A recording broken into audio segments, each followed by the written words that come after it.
ಸ್ನೇಹಿತರೆ, ನಮ್ಮ ಚಾನಲ್ಗೆ ಸ್ವಾಗತ. ಸ್ನೇಹಿತರೆ, ನಮ್ಮ ಕರ್ನಾಟಕ ಸೆಕೆಂಡ್ PUC ರಿಸಲ್ಟ್ ಯಾವಾಗ ಅನೌನ್ಸ್ ಆಗುತ್ತೆ ಅಂಥೇಳಿ ಸಾಕಷ್ಟು ವಿದ್ಯಾರ್ಥಿಗಳಿಗೆ ಒಂದು ಕ್ಯೂರಿಯಾಸಿಟಿ ಇದೆ. ಆಲ್ರೆಡಿ ತಮಗೆ ಎಕ್ಸಾಮ್ ಕೂಡ ಕಂಪ್ಲೀಟ್ ಆಗಿತ್ತು, ಎಕ್ಸಾಮ್ 1. ಆಮೇಲೆ ಏನು ಅಂತ ಹೇಳಿದ್ರೆ ವ್ಯಾಲ್ಯೂಯೇಷನ್ ಪ್ರೊಸೀಜರ್ ಕೂಡ ನಡೀತಾ ಇದೆ.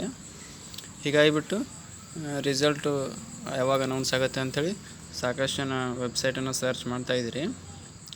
ಆದರೆ ಈ ರಿಸಲ್ಟನ್ನು ಯಾವ ಥರ ಚೆಕ್ ಮಾಡ್ಕೋಬೇಕಂತೇಳಿ ನಾನು ನಿಮಗೆ ಒಂದು ಸಲ ತೋರಿಸ್ತೀನಿ. ಬ್ಯಾಕ್ ಬಂದು ಇಲ್ಲಿ ಯಾವುದೇ ಒಂದು ಸರ್ಚ್ ಬ್ರೌಸರಲ್ಲಿ ಬಂದುಬಿಟ್ಟು ನೀವು ಈ ಥರ ಟೈಪ್ ಮಾಡಬೇಕಾಗತ್ತೆ.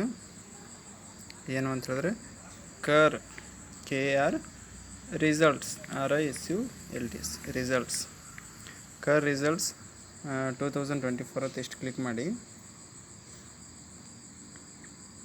ಕ್ಲಿಕ್ ಮಾಡಿದ ತಕ್ಷಣ ಇಲ್ಲಿ ಫಸ್ಟ್ ವೆಬ್ಸೈಟ್ ಬರುತ್ತೆ ನೋಡಿ, https://krresults.nic.in ಅಂತ ಇರುತ್ತೆ.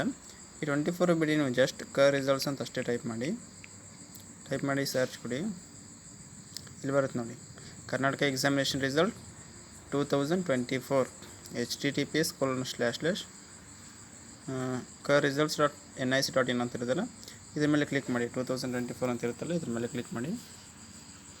ಕ್ಲಿಕ್ ಮಾಡಿದ ತಕ್ಷಣ ಈ ರೀತಿ ನಿಮಗೆ ಪೇಜ್ ಓಪನ್ ಆಗುತ್ತೆ. ಇಲ್ಲಿ ನೋಡ್ಬೋದು, ಕರ್ನಾಟಕ ಎಕ್ಸಾಮಿನೇಷನ್ ರಿಸಲ್ಟ್ಸ್ 2019 ಅಂತ ಇದೆ.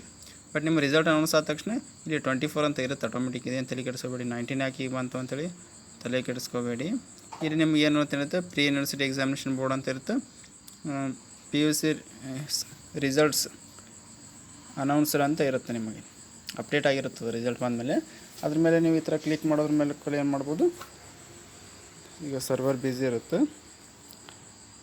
ಈ ಥರ ಇದ್ರ ಮೇಲೆ ಕ್ಲಿಕ್ ಮಾಡಿದ್ರೆ ಏನು ಅಂತ ಹೇಳಿದ್ರೆ ನಿಮಗೆ ರಿಜಿಸ್ಟರ್ ನಂಬರ್ ಕೇಳ್ತದೆ. ಈ ಥರ ರಿಜಿಸ್ಟರ್ ನಂಬರ್ ಹಾಕಿ ನೀವು ಸಬ್ಮಿಟ್ ಕೊಟ್ಟರೆ ಸಾಕು, ನಿಮ್ಮ ರಿಸಲ್ಟ್ ಏನು ಅಂತ ಹೇಳಿದ್ರೆ ಡಿಸ್ಪ್ಲೇ ಆಗುತ್ತೆ. ಸ್ನೇಹಿತರೆ, ಇನ್ನು ಡೌಟ್ ಏನು ಅಂತ ಹೇಳಿದ್ರೆ ರಿಸಲ್ಟ್ ಯಾವಾಗ ಅನೌನ್ಸ್ ಆಗುತ್ತೆ ಅನ್ನುವಂಥದ್ದು.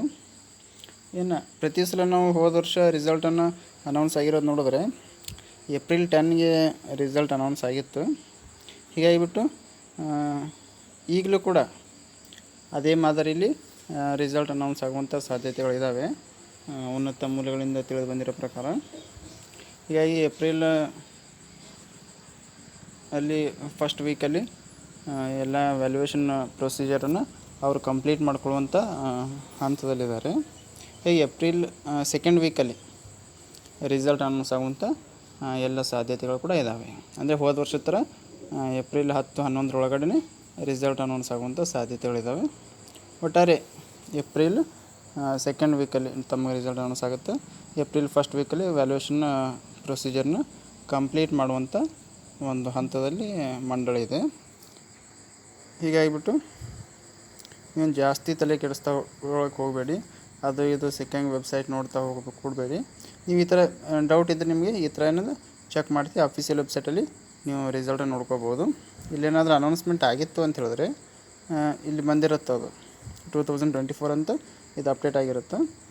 ಇಲ್ಲಿ ನೀವೇನು ಮಾಡ್ಬೋದು, ಇದ್ರ ಮೇಲೆ ಕ್ಲಿಕ್ ಮಾಡೋದ್ರ ಮೂಲಕ ನಿಮ್ಮ ರಿಸಲ್ಟನ್ನು ಚೆಕ್ ಮಾಡ್ಕೋಬೋದು. ಸ್ನೇಹಿತರೆ, ಹೀಗಾಗಿಬಿಟ್ಟು ಮತ್ತೇನಾದರೂ ಆ ಥರ ರಿಸಲ್ಟ್ ಅನೌನ್ಸ್ ಆದರೆ ಮತ್ತು ಬೇರೆ ಏನಾದರೂ ಮಾಹಿತಿ ಬಂದರೆ ನಾನು ಖಂಡಿತವಾಗ್ಲೂ ನಿಮಗೆ ವಿಡಿಯೋ ಮಾಡಿ ಮತ್ತೆ ತಿಳಿಸ್ತಾ ಇರ್ತೀನಿ.